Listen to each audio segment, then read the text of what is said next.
Are you experiencing back pain that you can't get rid of? Getting migraines, vertigo, having trouble sleeping, and/or brain fog? Do you feel like your medical doctor doesn't understand your condition? Blair Chiropractic might be the solution you've been looking for. If you've ever been skeptical about this, the two doctors you're about to listen to were even more skeptical than you were when they looked into chiropractic work. But fear not. Get expert guidance from the blonde and the bald, Doctors Beth Bagley and Frederick Schurger.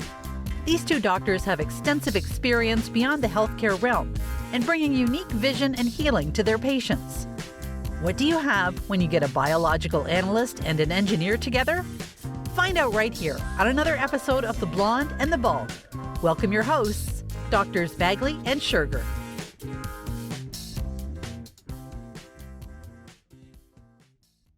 Welcome, Dr. Bagley. How are you? I'm well. It's been a great week. Been a little slow because I think deer season is about to start here in the Missouri. Is that in Illinois too? Well, it's been deer season. Rifle season starts Rifle season. That's what we're next having. weekend. Oh, we got it this weekend here. Yeah, and no, it's slow this week because of the silly daylight savings time, and nobody knows what time it is. It's dark and it's sad. Here's my problem with daylight savings time. First, we changed the time and I get an extra hour of sleep and I'm like, great. I didn't get to bed till midnight. I was out with friends on Saturday night. We didn't get out of Fogo till about 11:30, midnight almost. That's way past my bedtime. It is. Well, shoot, I started eating dinner way past my bedtime. But and then you get that nice extra hour of sleep, and I was in a hotel room, so I was able to sort of ease into my workout and get prepped. But then Monday morning comes along, and what happens? Monday morning, I wake up at 3:30. No, not 4:30. Not 4:30, which would have been 5:30 beforehand. No, I wake up at 3:30. And my brain says, no, this is definitely not the right time to get up. Go back to sleep. And I go back to sleep for 3 hours, sleeping through both of the alarms that I have set. Yeah. So I'm finally getting out of bed a little bit after 7 o'clock, which is okay. What time do you start seeing patients on Monday morning? 9 o'clock. Oh, that was starting pushing it because your morning routine. My morning routine is not happening. And, my morning routine becomes get my coffee and try to, resemble being a human. And it wasn't bad on Monday. Monday wasn't bad. Then Tuesday, I do the same thing. Yeah. And Wednesday, it's still that way. And today, it was still that way. So it's just, it takes for this Indiana boy, it takes 2 weeks to get reset. Yep. After the silly time change. And I don't care which side it is on.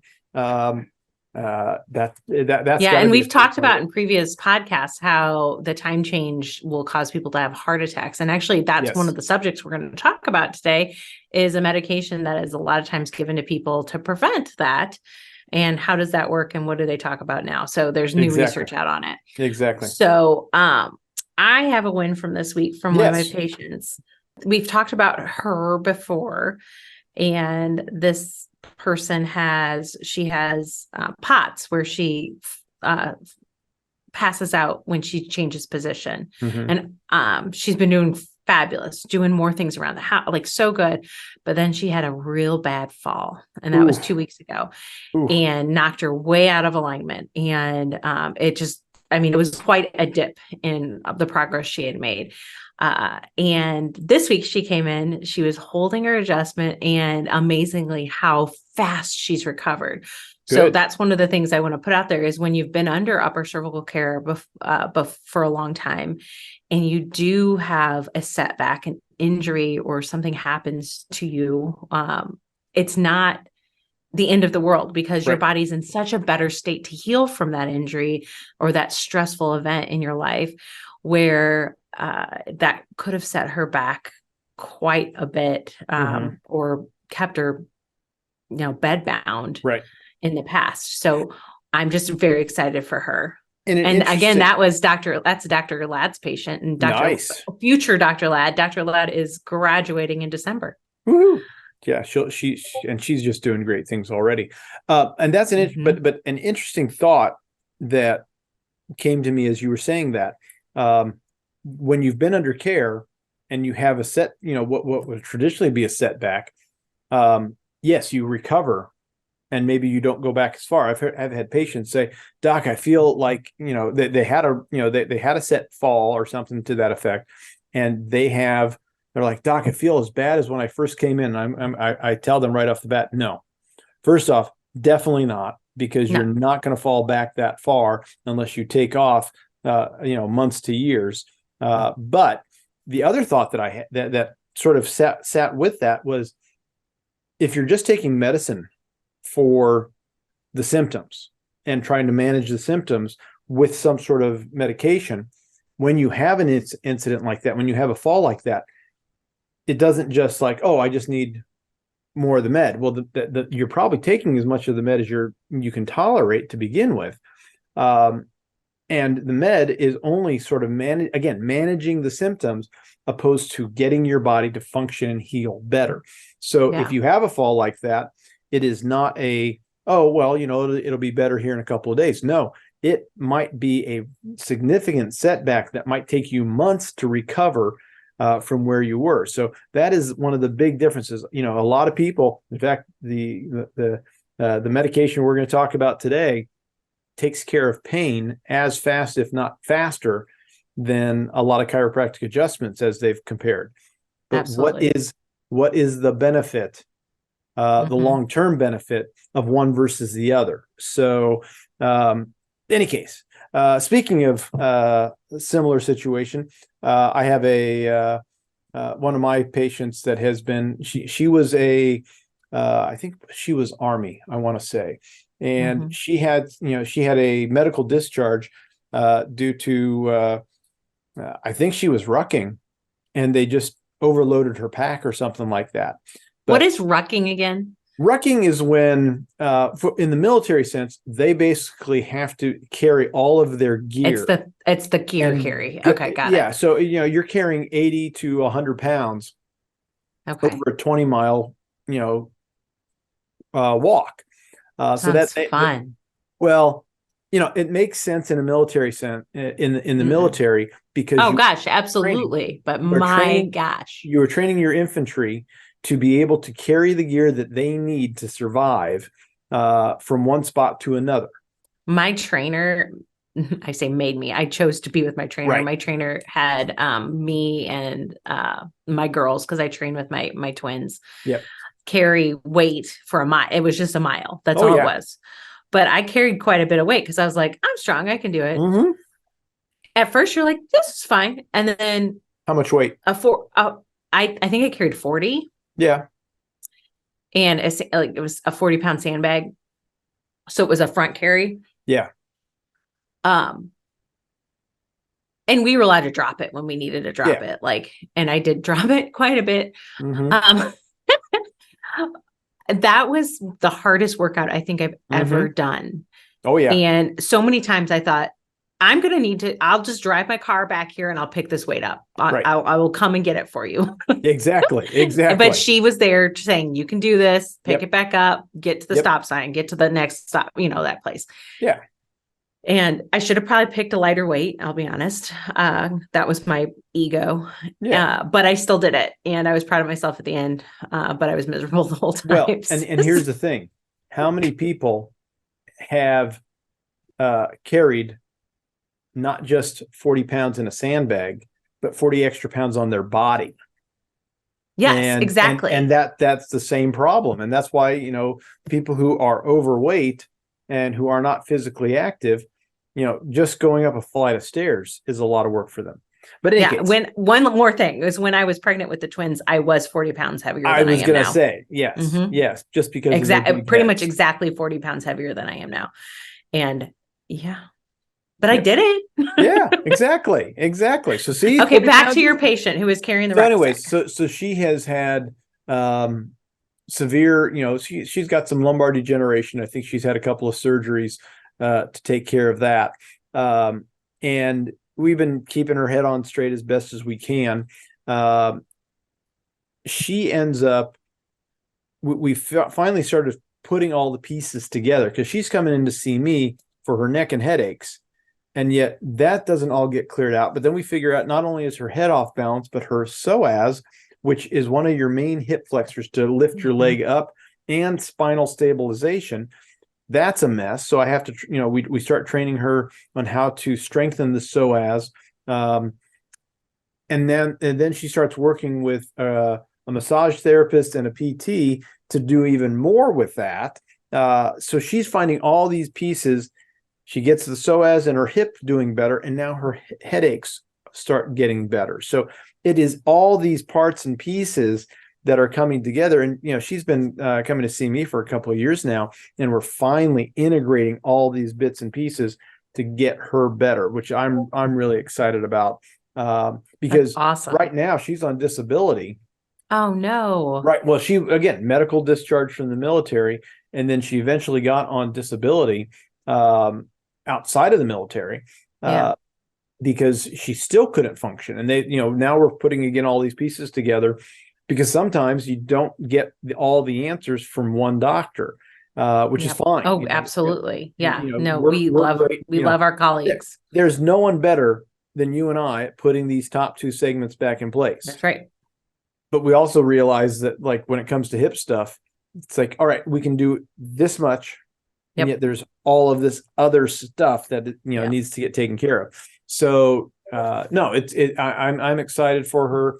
I wouldn't be surprised within about 6 to 8 months, because she wants to work. She wants to be out there and doing things.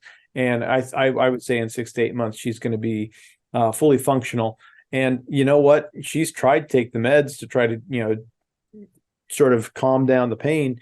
And her response is, yeah, it's candy. It's not touching anything. And there's no redeeming quality for it. Mm-hmm. So.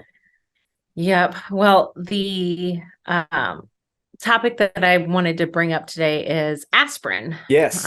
It's something everyone knows, and they've heard words like baby aspirin and 1 aspirin a day and all these things that have changed most recently. Yet there's so many people who have not changed their behavior because nobody's told them.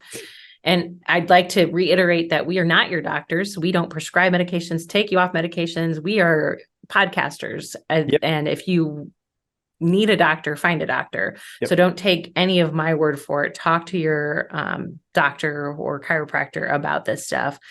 But in general, chiropractors don't deal with medications directly. But we do talk about medications and give people research so that they can make some decisions on their own. Right. But this aspirin is over the counter, so it's something that anyone can get.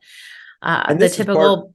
I was going to say, this is part of our over the counter, our over the counter medication safe series, because a lot of these over the counter meds, maybe they're not as all that they're cooked up to be. So not really. So aspirin was the first antiplatelet medication, and it decreases blood clotting. Lovely. Sounds great. It also decreases pain. So people notice a pain effect. It also reduces fevers. So we've got it was originally made from, what is it, willow bark? You know what? I didn't look that one up, but I think you're right. I believe it's willow so go bark. chew on some bark. Yeah, exactly. But I bet if you did chew on the bark, that'd be a kind of healthier way to take it. It's probably a different form of it. And the question becomes is how much of they isolated the aspirin out of the willow bark, but the willow bark had other protective things going on. Absolutely. You make a tea out of it, the tincture or something, and it would be different. So we take the one active ingredient and we market that. So aspirin's been around for hundreds of years, or 100 plus years, because it was around during 1918 flu epidemic, right? Correct. Yep. So, and it was probably a little bit before then.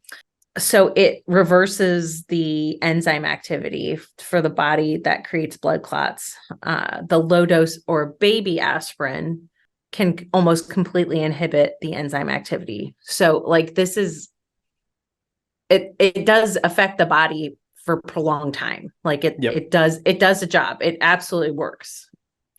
But there's side effects. Yep. There's side effects to lots of things, but aspirin has actually quite a bit of side effects. So number one is there's a lot. Number one, I'm not putting them in order of like severity, but let's just talk about one, which is aspirin induced asthma. That I didn't know much about. And I was like, okay, wow, that's something that can happen. And I wonder then, like, there's these people taking aspirin daily. Maybe they have breathing difficulties too. Could this be related? I don't know, but it's something that should, because I did not even know about aspirin induced asthma. So that's interesting to me. It can cause nasal polyps.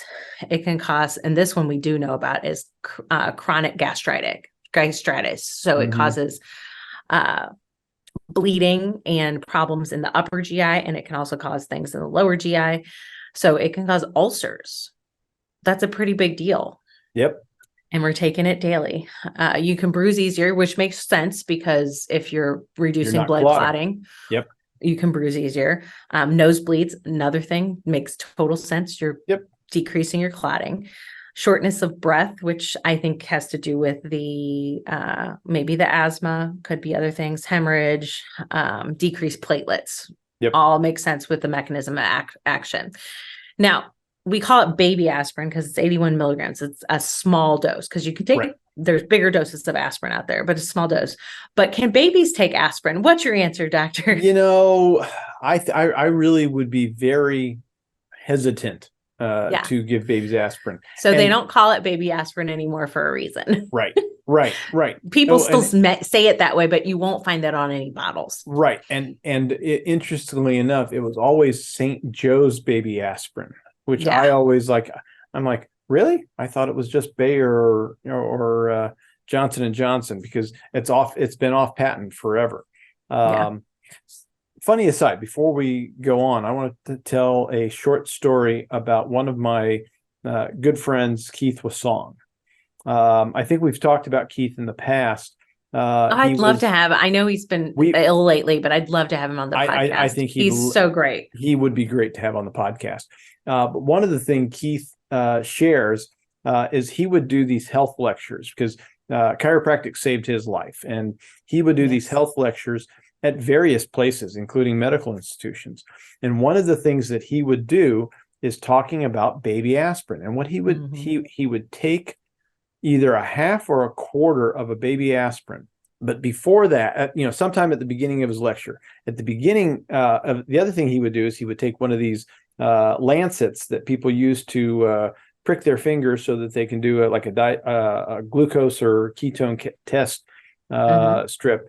And he would show how, and he'd squeeze his fingertip, and all of a sudden, this nice little red droplet of blood would come out. It wouldn't just like pour out or Monty Python squeezing out everywhere. It would just make this nice little bubble. And he'd be like, this is what, this is how the platelet factors are supposed to work. He'd put a Band-Aid on that, take that quarter or half baby aspirin, and then continue with his lecture. And about 30 minutes later into the lecture, he would have a slide talking about the process of how the platelets and the fibrinogen and all of these things come together to basically seal up a wound like that, and how aspirin interferes with this pathway, and then that doesn't work. And at that point in time, he would undo the Band-Aid and squeeze a little bit, and instead of having that little droplet of blood stay there, it would now bleed freely onto the floor. Wow. Right. So and that's how quickly it got into a system. That's how quickly that it went through the whole system. So he took it in the mouth and hit the stomach, and within 30 minutes, his finger wasn't clotting as much. Would not clot at all. So it's a curious experiment. He told me that story, and I'm just like, I don't want to do that, Keith. So I'm just going to share your story.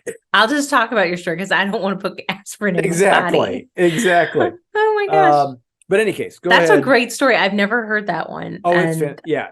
And we definitely have to have Keith on. That would be amazing. Keith tells it better. Yes. In any case. So babies don't take aspirin. We don't give kids aspirin. And the reason is this thing called Ray's syndrome. It's a rare condition. It causes swelling in the liver and brain. If children and teenagers are recovering from chickenpox or flu-like symptoms, they should not take aspirin. It's just not safe for children. So it's just it no longer has been marketed to children, which is great, but it's still being marketed to adults. Exactly. So let me bring up, I'm going to share screen. So if anybody's watching on YouTube, you'll be able to see this. This first one is a CNN article, and it says daily aspirin. Can you see that, Doc? Yep. Okay. Daily aspirin to prevent heart attacks no longer recommended for older adults. Interesting. So this was in 2019, and many people still don't know about it. But in general, what they're beginning to say that it could be good for some, but it's not one of those things like everybody take a baby aspirin every day. I do see it less in my patient population now. Have you noticed it less? Well, I have, but so people are starting to hear about this, but I don't know about you, but I remember when I was in chiropractic school around 2003, they were even talking about that one a day is too, or that half a baby aspirin daily was too much. They were even suggesting that all signs indicated that one every or a half every other day might be a better choice. And maybe, and whether or not that's true or other things, or not at all, so is the case. The studies that CNN kind of put together, and I'll bring up some more recent ones, but said taking a daily low dose aspirin is at best a waste of money for healthy older adults. Yeah. At worst, it may increase the risk of internal bleeding and early death. So not such a good thing. And I don't know how many years people, it's got to be at least 20 years people were taking these daily aspirins. Yeah. Oh, no, it's been longer than that. I think that's been a standard of care, quote unquote, for much longer than that. So heart attack risk really started, I wouldn't say it really started in the 80s, but I think the 70s and the 80s, it became more prevalent. And I don't remember when they were starting to do the daily half an aspirin. So, but yeah. So on this abstract, what we see is the U.S. Preventative Service Task Force. Their guidelines are based on evidence that from 13 studies that suggest that aspirin provides a small benefit for select patients aged 40 to 59, but no net benefit with potential for harm for patients 60 and older. Oh, wow. So it's a case-by-case basis, adults 40 to 59 with a 10% or greater 10-year cardiovascular disease risk. But typically, doctors were just putting people on baby aspirin for, like, you're just older and you need to take it. Yeah, exactly. Well, kind of like statins, which is something we can talk about. That's not over the counter, though. No, but here's the interesting thing. 40 to 60 is the age range that they're looking at. How many people between 40 and 60 are like, okay, that's what I'm supposed to do. And then, they get busy. They don't get in to see their doctors, as we talked about last week. They are not on, they're not hearing about this information. No. And then there's no benefit after 60. And there's not really benefit from 40 to 59, except for this tiny percentage of people who have this cardiovascular risk. Right. And maybe that's not even true. It could just be a random study that might or might not be 100, like where it might not have been done well. We don't know. Yeah. But all of these other studies are saying no, no, no. So my question is, who funded the study that said it was great? I didn't look that far into it, and I'm not going to conspiracy theory my way out, but I'm going to guess it was a manufacturer of aspirin. It's that big aspirin company. They do make, they still sell aspirin, big old container of it, 81 milligram or 300 milligram. They sell them. Oh, yeah. And when my husband had a heart thing happen to him, when we were pretty much sick with COVID, and it was scary. He went into AFib, and they tried to put him on daily aspirin, and he actually did take it for a little bit because he was scared. And it might help. So And but he never went back into AFib. It was just like the one time. And it was because his heart was probably being attacked with spike proteins and all sorts of stuff. Sure. So he doesn't take it anymore. I don't know if it's still in our cabinet or not. I'm kind of a hoarder, so not really, but like I don't throw things away like medications and supplements. I have a plethora of supplements, but we don't have a lot of over-the-counter meds. But that might be one that's still I may have thrown it away, but nobody takes it in our house. But looking at this information, go ahead. As an aside, if you show up at her house and hang out overnight and they have something that they're not using, it will end up in your cooler on your way home. So that's right. Just, that especially if it's road bacon. Especially if it's road bacon. Absolutely.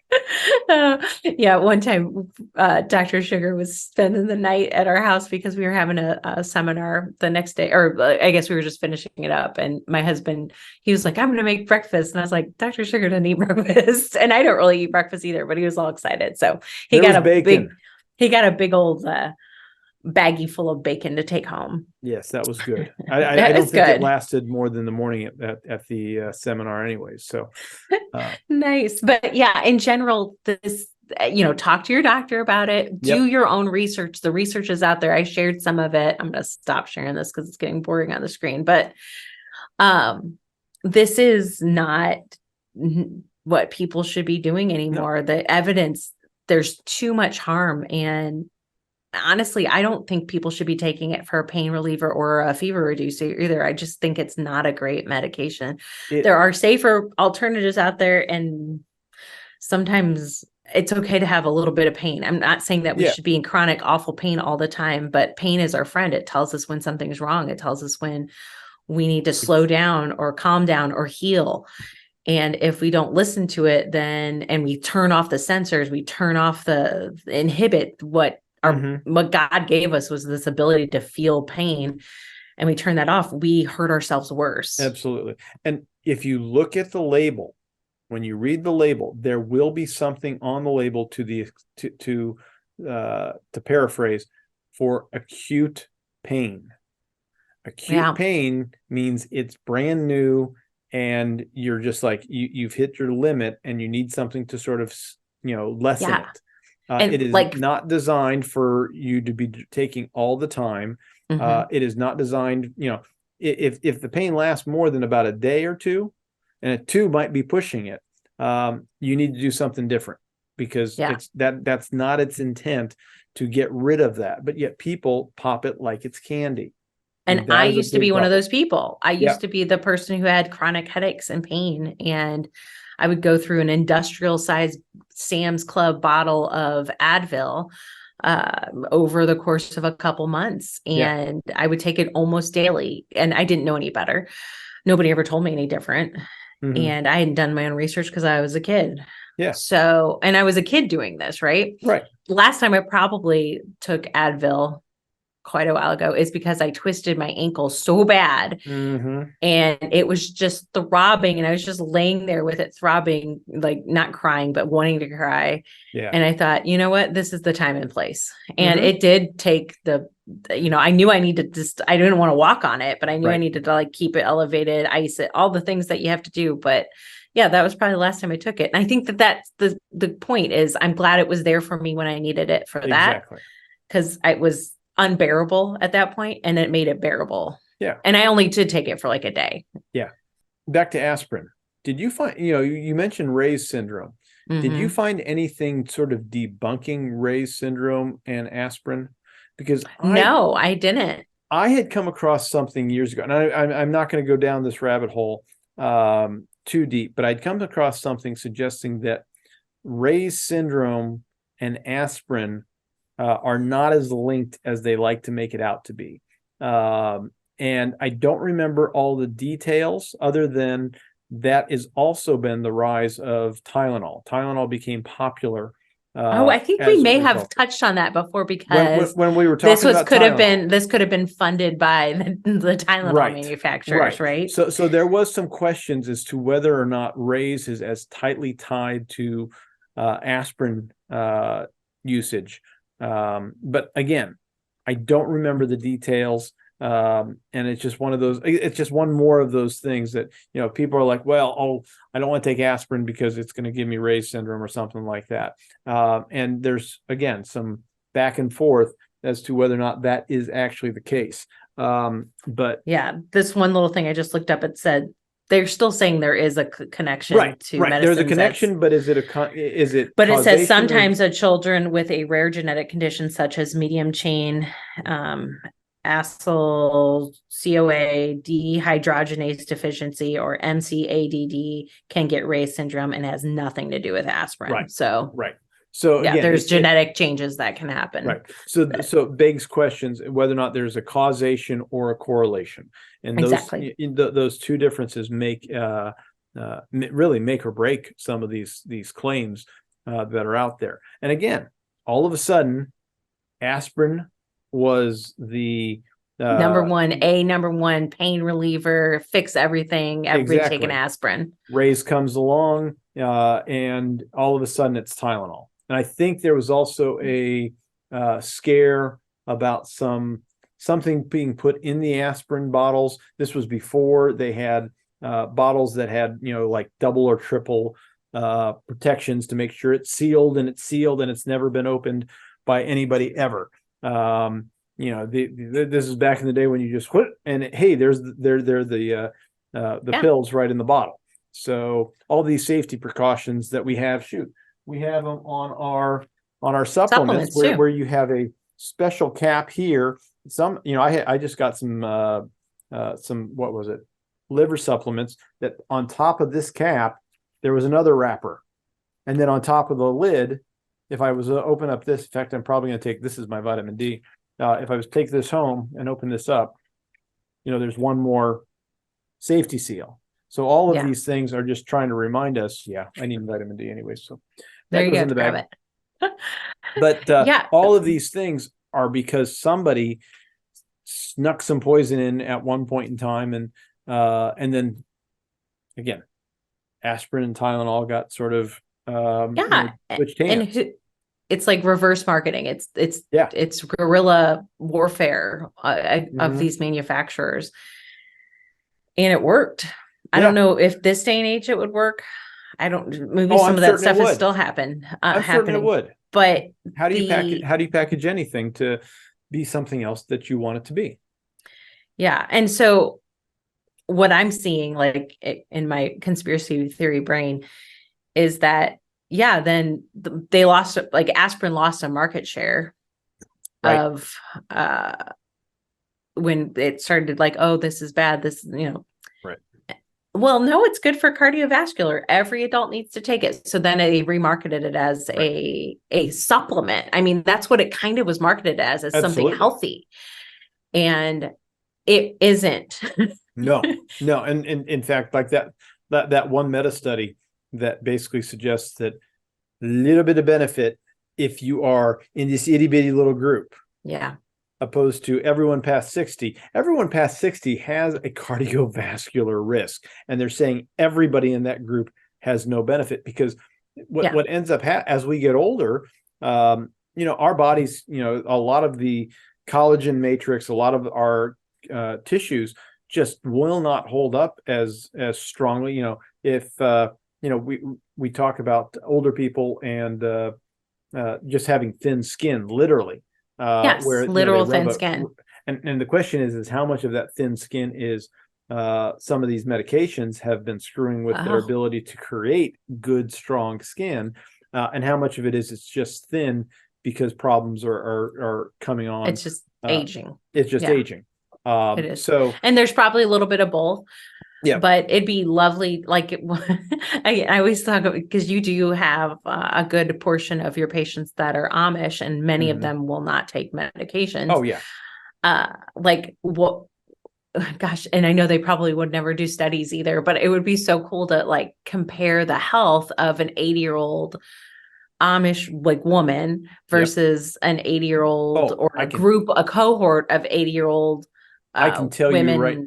I can tell you right now, they are stronger and healthier, and they're still working. Yeah, every day. So Yeah. They're doing chores and things like that. So yeah, do they have their aches and pains? Do they have their arthritis? Absolutely. Absolutely. But they are not frail, and they are not falling apart. What's the story? Why did you get into Arthur? Why did you start doing that? So there's a two-part to this. The first part was I had a really great experience growing up with an Amish community in it's Monroe, Indiana. And I always liked their work ethic. I'm like, hey, these are good people, salt of the earth. I would like to help serve them and bring upper cervical to their community. So I set up an office. I had some other patients that it helped out that they didn't have to drive to Springfield. It was a shorter drive. And I think I lasted about 3 or 4 months going over there and no patients. So that ended real quick. Because I was just, wasn't, that's too far to drive, and it just too far of a drive for no return. And then all of a sudden, in I think it was 2009 or 10, and it might have been 11. Let's see, 13 was when we really started taking off. So I want to say it was 2011. I get this call from a mother whose oldest son is having migraines. A couple of the kids were having migraines, but she wants to get the oldest son in first. And she comes on over, and she is Mennonite, not so she's driving. It's not like she's not Amish directly, but it's cousin religions is really what it is. And she ends up bringing her entire, all the kids. They had 8 kids. The youngest was a baby at the time. And the oldest, I'm going through his case, and I'm like, well, yeah, here's how we can help you. And then she asked, well, my daughter is also having problems, after I explain exactly what I'm going to do. And, it just happened that I had a free morning. So I had time to how many did I do that first day? I did at least 2, if not 3 that morning. Within about a week or 2, that entire family was under care. And then except for dad needed a Saturday. So we found a Saturday for him. For about a year, they came over on a regular basis to Springfield. And, they asked, well, what would it take to set up a clinic over in Arthur doing what you do? Because nobody does what you do in Central Illinois. And I said, I'll give a presentation, and I need about 50 people so I can come over once a month. That quickly became weekly. And they would have to come over here and get x-rays. And I had a limit of, I could see 4 people in a morning. I could block off time, and I could get 4 done, maybe 5. But that was really pushing it for me. We were over there in that first year twice a week with the amount of people that were coming over. We eventually said, all right, we can whittle this down, because I was killing my weekends. So I wasn't, I didn't have time to recharge. So we eventually said we settled on a Tuesday. We started doing Tuesday afternoons every other week, and we've pretty much been on that schedule ever since. So, but it was more a matter of, and a lot of it is, you almost want to have a community that is ready for you, that wants you to come in and do what you do. And that's the way that worked. And you kind of already built that relationship with somebody who was already part of the community. Right. So when you did that in Arthur, do you rent a space? What do you do? Is it just a room? I've got it's a side building. It's a retirement community.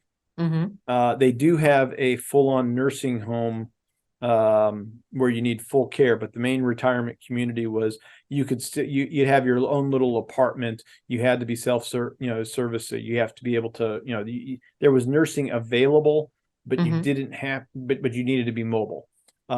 So they had extra rooms available, and I rented out a room. We moved around a couple of times, rented out a room from them. And then they said, well, we've got people who are going to be in here permanently, but we've got this little old office building next door. So I'm actually in a dedicated it's probably a little bit more fancy than a garage.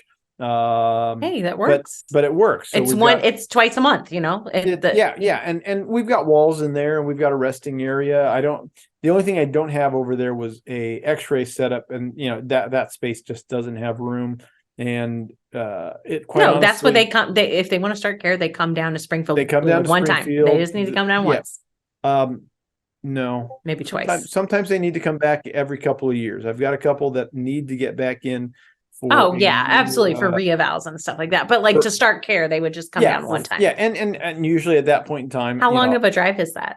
It's about 90 minutes, so it's not. Okay. It's not. It's a testament to your dedication that you would spend that time and to see underserved area with upper cervical chiropractic and help the community there. So way to go, Doc. That's awesome. Yeah, and I love it, and it's great people. We were just there on Tuesday, and we saw 50 people or something like that. So a lot of families. They do great.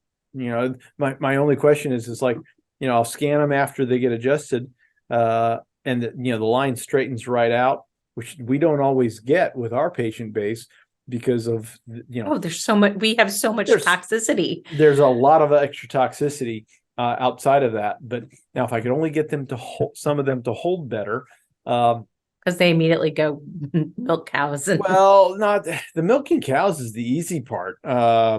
I shouldn't say that. I don't know. Your head's off to the side when you're doing it. I do have a patient who owns a dairy farm, and she's she hurts a little bit. But I have another patient who is a farrier, and what that is he shoes horses. Oh wow! And sometimes the horses don't want to be shoed. So he's been kicked a time or two, and oh my gosh, how scary! He does great when we get his head on straight, but if he takes too long in between, he has seizures, and the problem ends up being, sometimes he can't get in. He's highly in demand throughout the Midwest, so we've been good. I pester him, and his wife keeps it on top of him as well. To make sure that we get him in at least every couple of months at the latest. I haven't had I've had a few patients with seizures, but I haven't had a ton. And I think that's one of the populations that would be really cool for them to at least hear this information is people with seizures, kids with seizures, because it could be or complicated by an upper cervical subluxation. And I'll be honest. I feel like seizures are a home run almost every time. Like really, I had somebody asking me, so Doc, I was reading that upper cervical helps with tinnitus. And I'm like, yeah, I've read that too. My track record with tinnitus is 50%. Yeah, 50% is about right. And I tell patients that right away. At best, tinnitus is, there could be other things going on with tinnitus other than the upper neck and the atlas of the axis. But seizures, I have had more success with seizures consistently, and if we can keep them on a regular care plan, they do great. I think I've talked about the one young boy who had heat seizures. He couldn't even play outside. If he was going to play, he was only about 4. He was going to. His dad was physically big, and good linebacker sized kid is what he will end up being. And I can't imagine him not being able to play outside. And we got him adjusted, and I don't think he had another heat seizure. At least last time I chatted with them, which has been a while. Kids free and clear of seizures. I know. So. My grandfather was a chiropractor. It was a conventional chiropractor, and he had a lot of stories of his patients and stuff through the years, but he had been out of practice for probably 20 years when he passed away, maybe 15, probably 20. And there was a few patients that showed up to his funeral, and one of them was a man at this point, but his story was that he was a kid who had epilepsy, chronic seizures, and it's destroying his life. And my grandfather started getting him adjusted. He was a good adjuster. He was just an old school diversified, but he could set some bones. And it changed this kid's life to the point where he came to the funeral of a chiropractor he hadn't seen in 20 years. Wow. And that was just such a cool experience. I was in high school at the time. To see is that, wow, even 20 years later, there are patients of my grandfather still showing up to pay their respects to him. It was pretty cool. That's awesome. That really is awesome.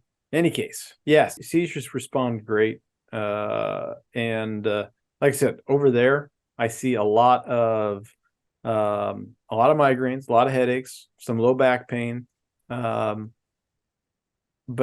they do great. And they clear out and they hold for sometimes weeks to months. I've got one family.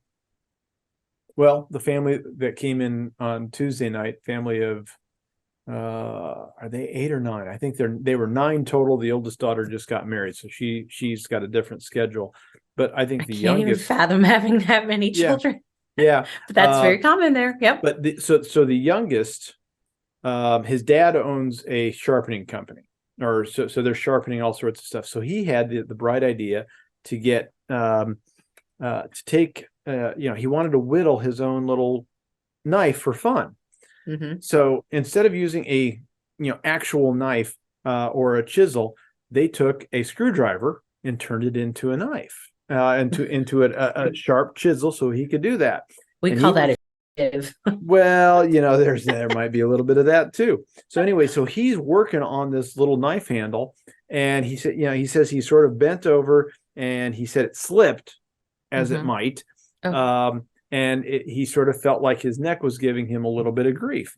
I don't think I've had to adjust this young man in about at least 2 years, maybe 3 years, and he's just doing great. And his oldest brother has seizure problems, and as long as we keep his head on straight, he still needs a little bit of medication with some other problems he's got, but generally he has not had a major seizure problem in a long time. So it's interesting to see these two levels where I've got to adjust the oldest brother regularly, but the youngest brother has been holding since a young child. So it's just neat.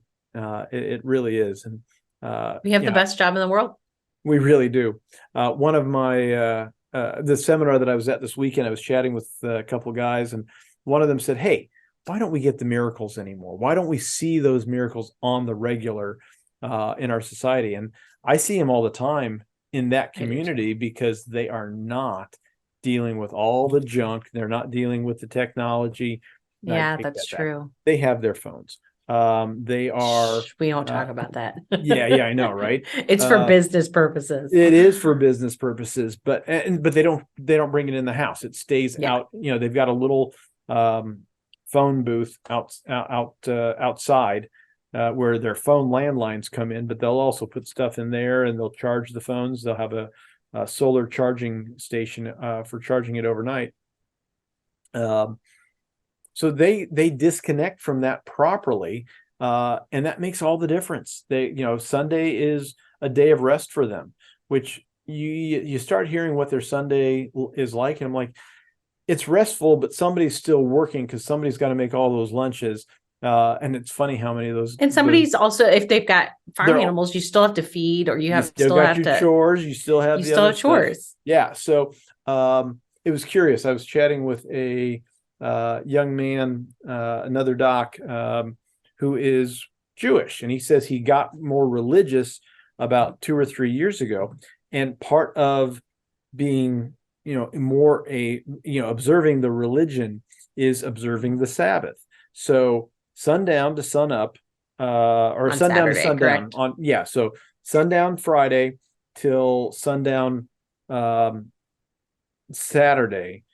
He says it's actually about 25 hours because of celebration, of going to the synagogue and things like that. But he said, it's a 25-hour window where you don't even touch a light switch. I don't know how you don't touch a light switch when you are in modern, technology and you want to go to bed. How do you, it's like, well, didn't you have it on at one point in time? And but again, that's the level. Like, so he was checking his phones before we went out to dinner on Saturday, and he was catching up on all his messages. And, he says, his comment was, it was hard to do at first, but he is so refreshed, and, he gets to spend time with his kids and his wife. And he says it's so much better. So we got to disconnect. And, we got to make that time for family. I still contend that COVID taught us we need to take a step back and consider our immediate families and our immediate, the people around us. Yes. And, which also means, like we said before, and maybe even last podcast, turn off the news. Yeah. Turn it off. You can't do anything about that. There's nothing good. In fact, I've been so busy this week, I'm behind on listening to my normal news sources. And you know what? You still made it through the whole week, and you're still alive. Made it through. It's incredible. And how did you do it? The funny thing is, I don't think I'm missing much. In fact, I put a bunch of stuff on my YouTube feed, and then I just got busy. And I'm like, I can skip that. I can skip that. Oh, I sort of want to watch this because it's a kettlebell training thing, or it's this or that or the other. So yeah, no, it is miraculous, the stuff we can just sort of say, I don't need that. Absolutely. So, you know what I need? I need dinner. Food. I need dinner too. I got bacon it was calling my name. So good to have this discussion. I'm glad we got through all the stuff we needed to on aspirin, and hopefully a few of you listening can make some better choices and make some decisions and talk to your doctor about that. Where can they find you, doctor? I am at KeystoneChiroSBI.com. And I'm in St. Louis, Missouri. You can find me at PrecisionChiroSTL.com. He's in Springfield, Illinois. And Arthur. And Arthur, Illinois. I was just going to say. So make sure you like, subscribe, and give us a 5-star review. That helps the algorithms. Apple, apparently not necessarily for us, because there's really only 25 or 30 of you who are listening. And thank you so much for listening. Make sure, but give us a review. We will read those on air, whatever the air resembles. But apparently Apple's screwing with algorithms, so we want to make sure people can find this content so that they can be informed, so that they can know how to have the best life possible. That's right. I hate being sort of cliche like that, but no, but it's so true. It is true. That's our goal for our patients, is we want you to live vitally and vibrantly. Yes. Absolutely. And again, we hate to be cliche, but it's true. So it's true. All right, folks. Thanks much. We will see you next week on another episode of The Blonde and the Bald. Bye.